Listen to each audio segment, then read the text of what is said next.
اذہان عاقفہ کو لے کر گھر آ گیا تھا، جہاں حور کو نہ پا کر اس کے والدین ہزاروں سوال پوچھ رہے تھے۔ کدھر ہے حور؟ اذہان بتا کیوں نہیں رہے؟ ثانیہ بیگم نے روتے ہوئے تیسری دفعہ پوچھا تھا۔ انہوں نے کبھی حور کو غیر نہیں سمجھا تھا، جس طرح ایک ماں کے احساسات اپنے بچے کو نہ پا کر ظاہر ہوتے ہیں، بالکل ویسے ہی وہ حور کو ان کے ساتھ نہ دیکھ کر بے حال ہو گئی تھی۔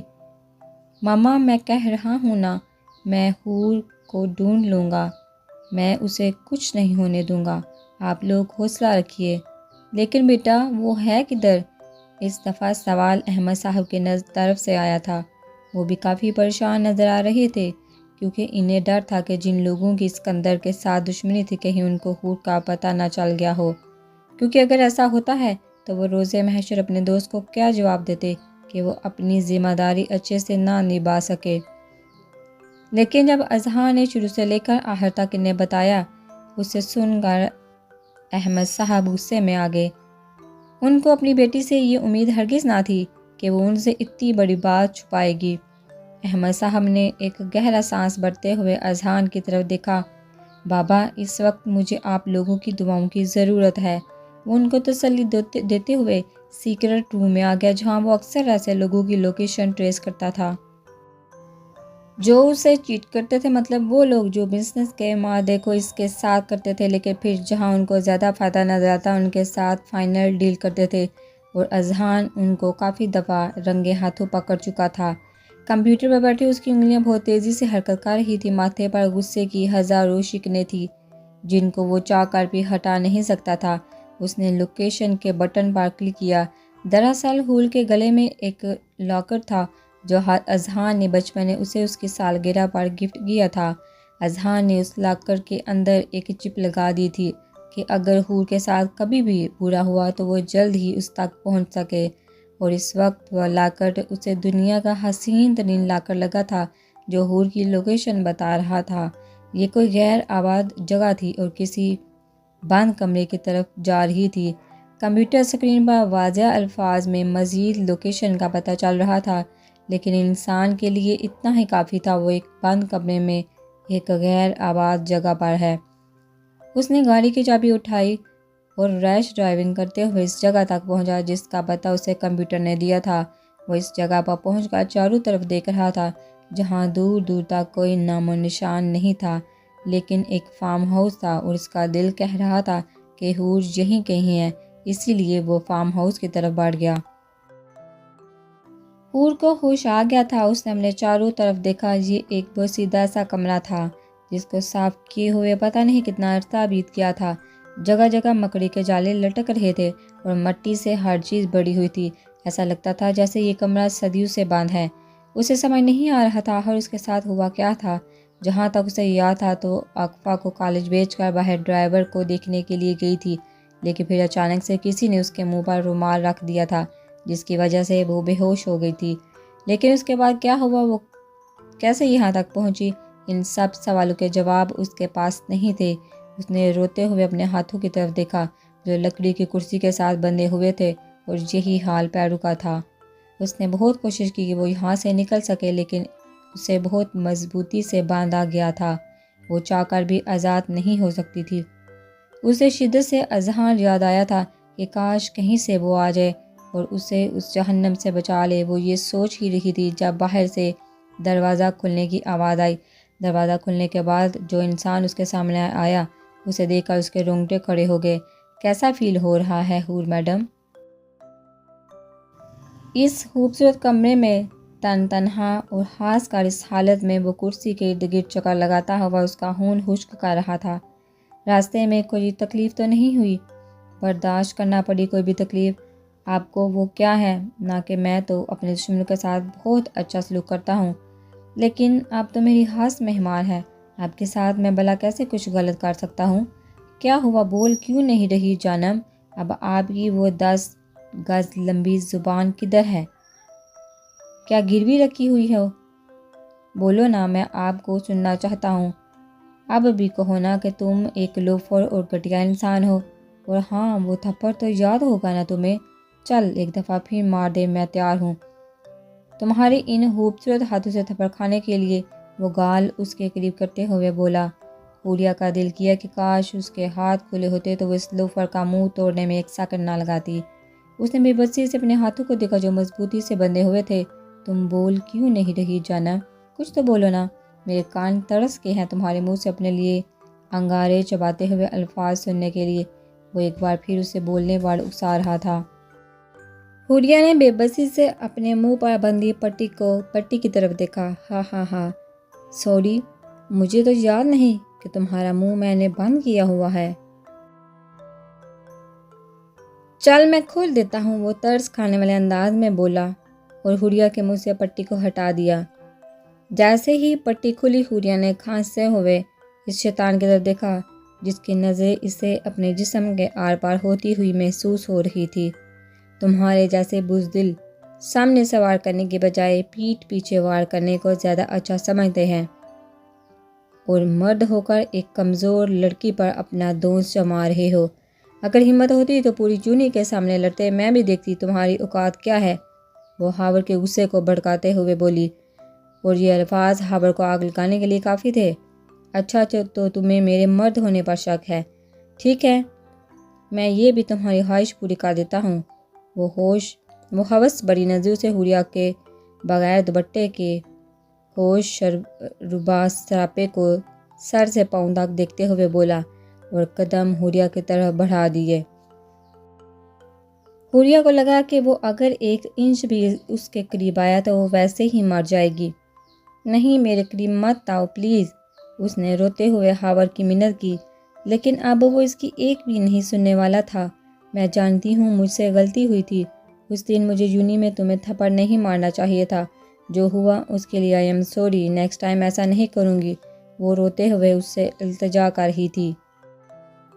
اگر مجھے یونی میں سب کے سامنے بھی تم سے معافی مانگنا پڑی تو میں یہ کام ضرور کروں گی، حور نے اسے ہر طریقے سے مناتے ہوئے کہا۔ کیا ضرورت تھی اسے موقع پر ہیروئن بننے کی؟ حوریہ کو اپنے کچھ دیر پہلے والے جملے بولے گئے الفاظ پر غصہ آ رہا تھا۔ نہ حور میڈم، اب تمہاری نہیں چلے گی، جو بھی کروں گا میں کروں گا، بہت بکواس کر لی تم نے۔ جو بھی کروں گا میں کروں گا، بہت بکواس کر لی تم نے اور بہت سن لی میں نے، اب میں بھی دیکھتا ہوں کون تمہارے ساتھ شادی کرے گا، وہ شیطانی ہنسی کا قہقہ لگاتے ہوئے بولا۔ وہ لکڑی کی کرسی کے دونوں طرف ہاتھ رکھا حوریہ کی طرف جھکا۔ حوریہ نے اپنی آنکھیں زور سے بند کر لی تھی، وہ اپنی آنکھوں کے سامنے اپنی عزت کو جاتا ہوا نہیں دیکھ سکتی تھی، وہ بے بسی کی انتہا پر تھی۔ اس نے اپنی انا اور غصے کو سر پر رکھ کے اس سے معافی بھی مانگی، کیونکہ عزت سے بڑھ کر کوئی چیز نہیں ہوتی، خاص کر ایک لڑکی کے لیے، لیکن یہ انسان آج ہر حد پار کرنے کو تیار تھا۔ اس نے روتے ہوئے رب سے دعا کی تھی کہ اذہان بھائی کہیں سے آ جائے اور مجھے اس شیطان سے بچا لیں۔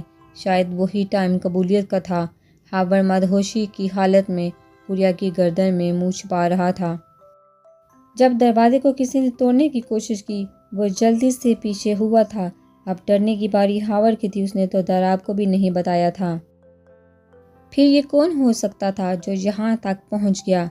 ابھی وہ سوچ رہا تھا جب دھاڑ کی آواز سے دروازہ کھل چکا تھا۔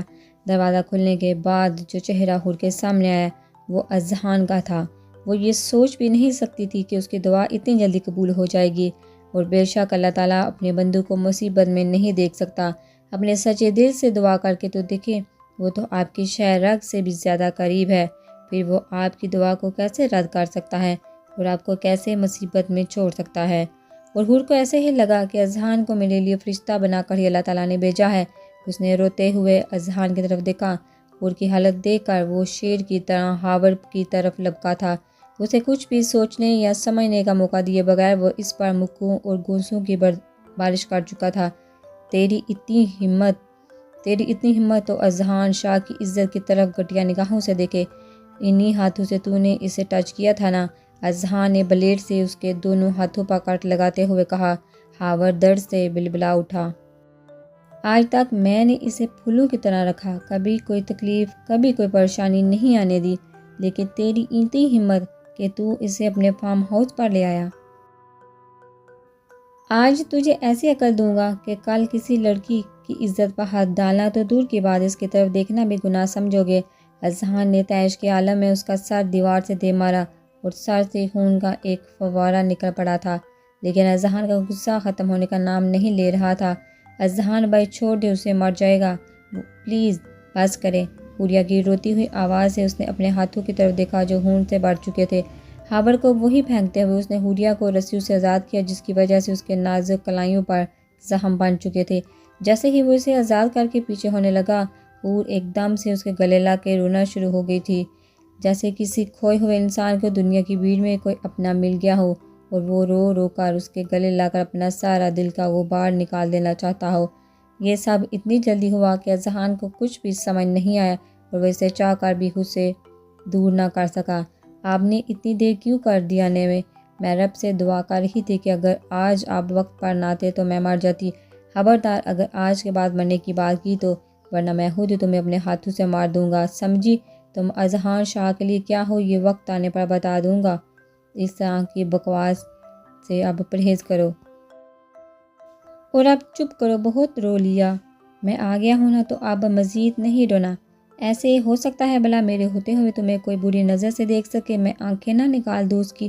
اذہان نے حوریہ کی گال پر بہتے آنسو کو صاف کرتے ہوئے کہا، کیونکہ حوریہ کے ایک آنسو اذہان شاہ کے لیے کیا معنی رکھتا تھا یہ کوئی نہیں جان سکتا۔ آپ کو چوٹ لگی ہے؟ کتنا خون بہہ رہا ہے؟ حوریہ نے اذہان کا ہاتھ پکڑتے ہوئے اپنے دوپٹے سے خون صاف کیا۔ ارے کچھ نہیں ہوا، ذرا سی چوٹ ہے، گھر جا کر کچھ لگا لوں گا۔ ابھی چلو ہمیں نکلنا ہے، گھر والے بہت ہی زیادہ پریشان ہیں۔ اذہان نے ہاور کی طرف دیکھتے ہوئے کہا جو شاید بے ہوش ہو چکا تھا۔ اذہان نے نفرت سے منہ موڑ لیا اور حوریہ کو کھڑا کر کے اپنے سہارے پر چلانے لگا۔ وہ صرف چند قدم ہی چل پائی تھی اور پھر سے اس نے رونا شروع کر دیا۔ اب کیا ہو گیا؟ چل کیوں نہیں رہی؟ کیا یہ جگہ اتنی پسند آ گئی ہے؟ تمہیں جو جانے کا دل ہی نہیں کر رہا؟ اذہان نے طنز کرتے ہوئے کہا۔ اذہان بھائی مجھ سے چلا نہیں جا رہا، میرے پاؤں میں بہت درد ہے، اب میں گھر کیسے جاؤں گی؟ ایک بار پھر وہ اپنی دکھی داستان سناتے ہوئے رو پڑی تھی۔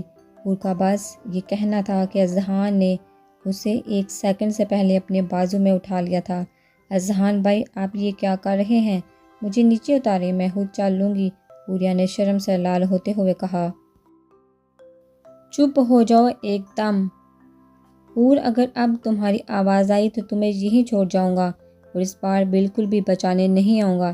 اس فارم ہاؤس کے قریب ایک جنگل ہے، ابھی رات ہونے والی ہے، اذہان نے اسے ڈراتے ہوئے کہا اور وہ ڈر بھی گئی تھی۔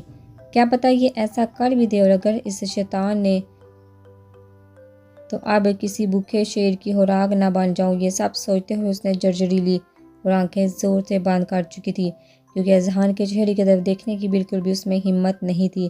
اذہان نے اسے زور سے آنکھیں بند کرتے ہوئے دیکھا تو ایک ہلکی سی مسکراہٹ نے اس کے لبوں کو چھوا اور دل میں سوچا یہ تو صرف ایک حادثہ تھا جس کی بنا پر تم آج میری باہوں میں ہو، لیکن جب حقیقت میں تم ہمیشہ کے لیے میرے پاس آؤ گے پھر کیسے برداشت کر سکو گی میری شدت کو؟ اور میڈم، اس نے حوریہ کے چہرے پر نظر جماتے ہوئے سوچا، ہیلو میڈم، اب آپ آنکھیں کھول سکتی ہیں۔ اس نے جان بوجھ کر ایسا کیا تھا اور حوریہ شرم سے پانی پانی ہو گئی تھی۔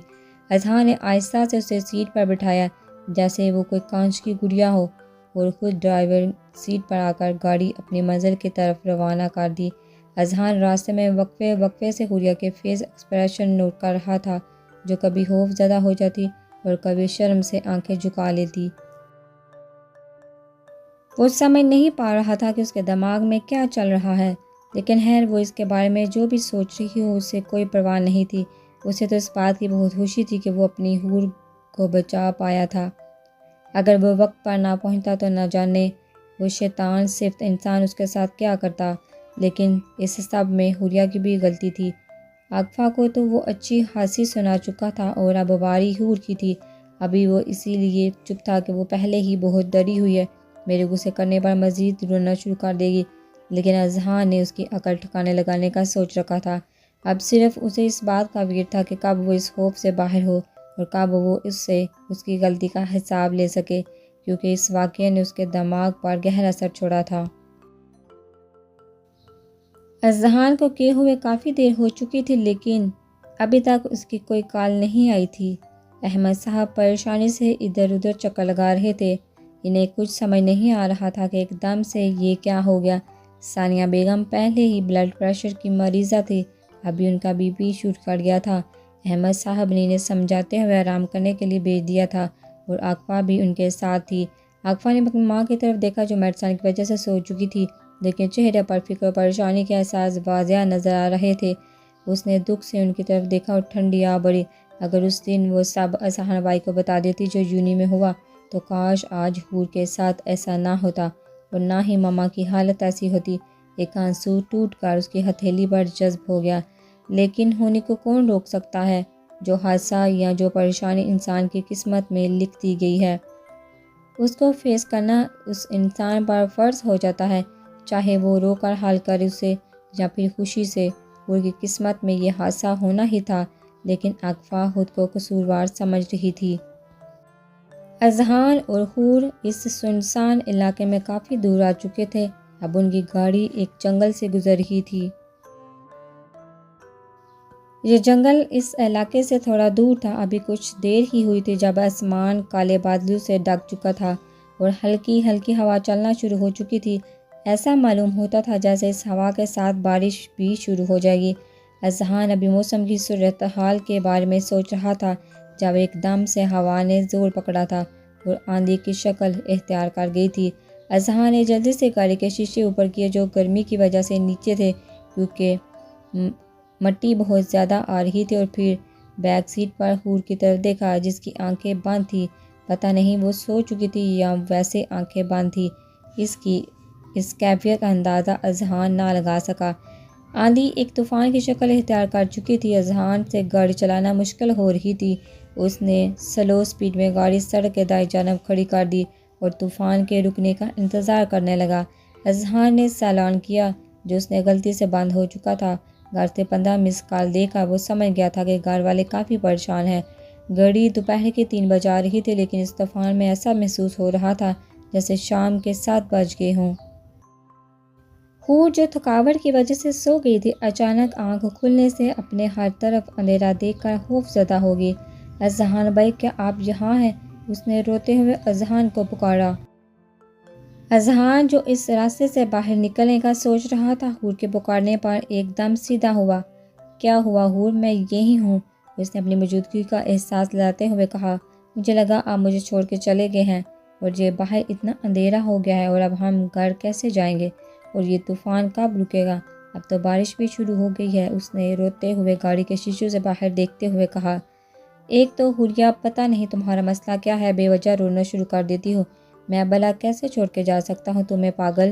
اور موسم کافی خراب ہے، ہمیں کسی محفوظ جگہ پر پہنچنا ہوگا کیونکہ مجھے نہیں لگتا یہ بارش اور طوفان کل تک بھی رکے۔ اس نے حور کو حالات سے آگاہ کرتے ہوئے کہا اور خود سلو سپیڈ میں گاڑی کو سڑک پر لے آیا۔ اب اس کا رخ کسی جائے پناہ کی طرف تھا۔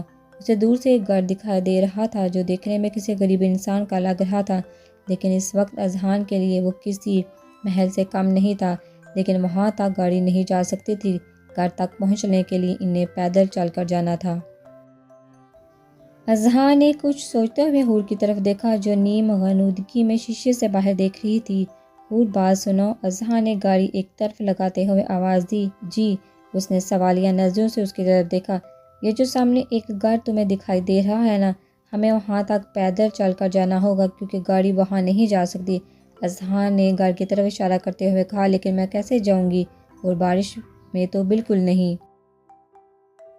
آپ کیا چاہتے ہیں؟ اگر وہاں سے بچ نکلی تو ادھر آ کر میری کوئی ہڈی پستی ٹوٹ جائے، حور نے بڑائی آواز میں کہا۔ ایک پل کے لیے اذہان کے چہرے پر مسکراہٹ آ کر چلی گئی۔ نہیں، کچھ نہیں ہوتا، کیا پہلے میں نے گرانے دیا؟ بھروسہ ہے نا مجھ پر؟ اس نے سوالیہ نظروں سے اس کی طرف دیکھا۔ جی بھروسہ تو ہے، لیکن وہ نے کچھ کہنا چاہا لیکن اذہان نے اپنے ہونٹوں پر انگلی رکھ کر اشارے سے خاموش کروا دیا اور دونوں گاڑی سے باہر نکلے۔ باہر نکلتے ہوئے ایک سرد ہوا کے جھونکے نے حور کو چھوا۔ اس نے ایک جھرجھری لی۔ اذہان گاڑی لا کر اس کی طرف آیا اور اسے اپنے سہارے پر چلانے لگا، لیکن جگہ جگہ پانی کے گڑھوں کی وجہ سے دونوں کے لیے ایک ساتھ چلنا مشکل ہو رہا تھا۔ ابھی وہ کچھ ہی دور گئے تھے کہ حور نے خود کو گرنے سے بچانے کے لیے اذہان کا بازو پکڑ لیا تھا اور وہ گرتے گرتے سنبھلی تھی۔ کیا ہوا حور میڈم؟ میرا اٹھانا اتنا پسند آ گیا کہ بار بار گرنے کی کوشش کر رہی ہو؟ اذہان نے اپنی مسکراہٹ کو چھپاتے ہوئے تھوڑا سنجیدہ لہجے میں کہا۔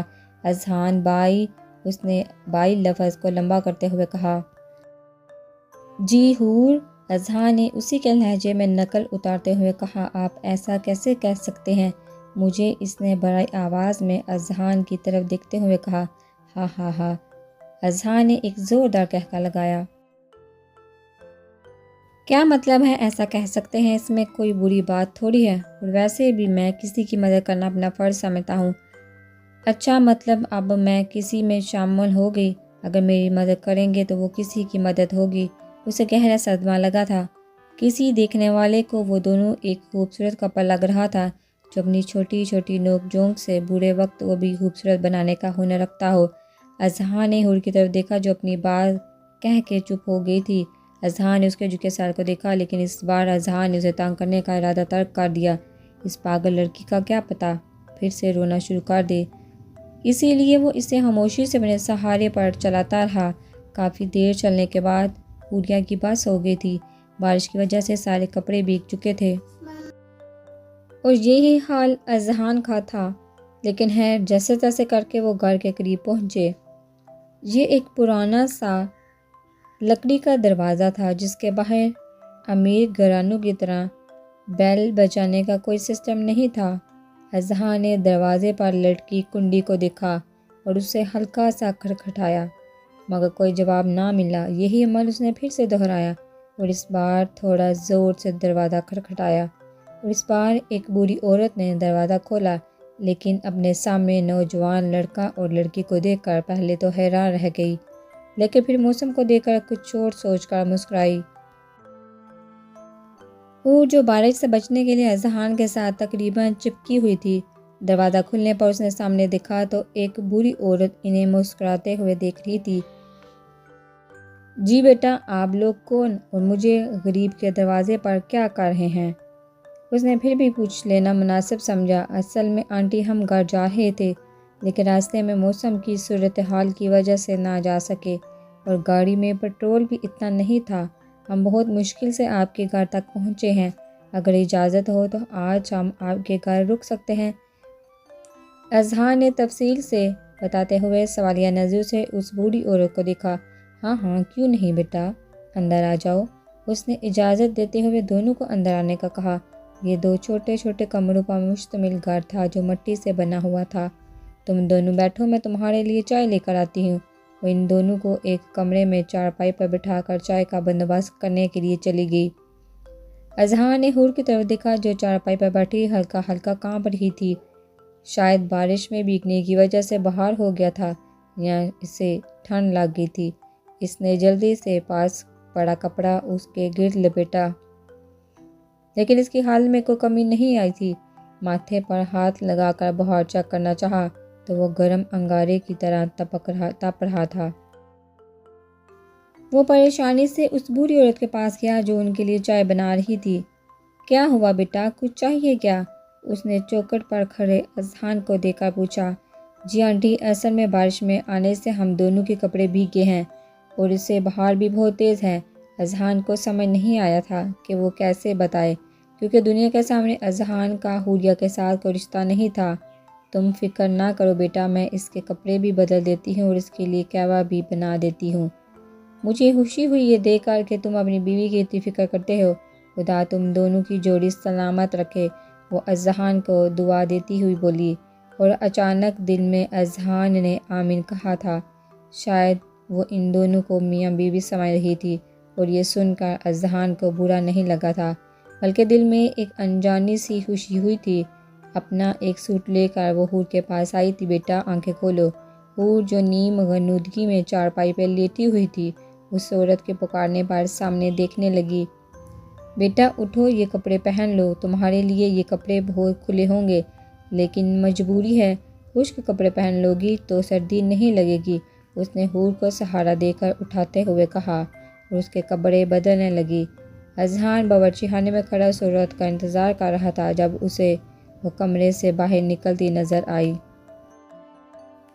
بیٹا میں نے کپڑے بدل دیے ہیں اس کے، اب تم یہ قہوہ لے کر جاؤ، اسے پلاؤ، اسے پی کر وہ بہتر محسوس کرے گی۔ اس نے وہ پیالی اذہان کو پکڑاتے ہوئے کہا۔